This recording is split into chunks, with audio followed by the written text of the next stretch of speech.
pagkatapos ng 5 Mga 4 na minutes, ganyan. guys. Kung mo sabi to, Kaya nga, 4 nga, sinasabi ko na nga sa'yo. Tapos, guys, pagkatapos sa 5 minutes, lagyan mo ng suka, guys. Dato puti. So, ay guys, 4 na kutsara, guys. Ay, 4 na kutsara. 4 na sandok, guys. So, isa. So, guys, mabagal ako maglagay ng ano. Kasi, hindi naman ako marunong masyado. So, guys, pangatlo na to.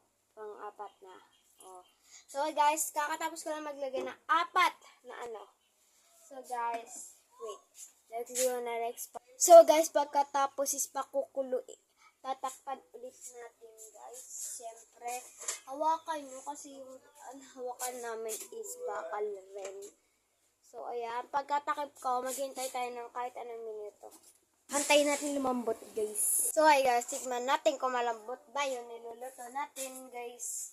Nasa ganon, makakain na tayo, guys. Gugutom na ako. Charot.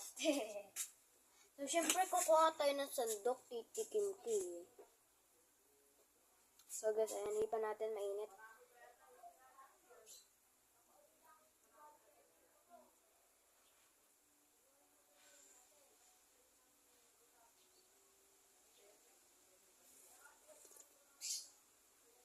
Okay na guys yung sabaw, pero yung tikman pa natin yung laman.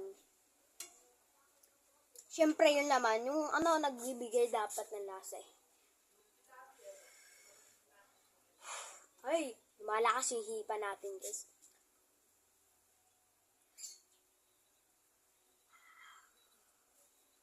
Akagahaan,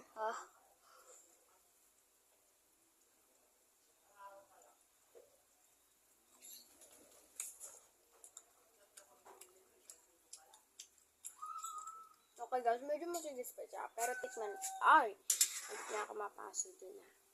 Isa pa. At baka mamaya ay mali lang ang ating tikim. Unang kagat ko kasi yun eh.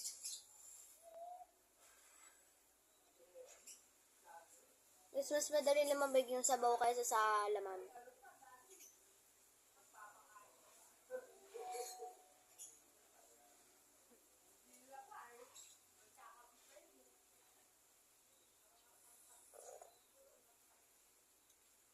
Tikman na natin naman. Kamasigas pa siya. Weird. So guys, coming for part 3 na lang kayo guys. Kasi nasa 3 minutes na tayo dito guys. Sige, coming for part 3.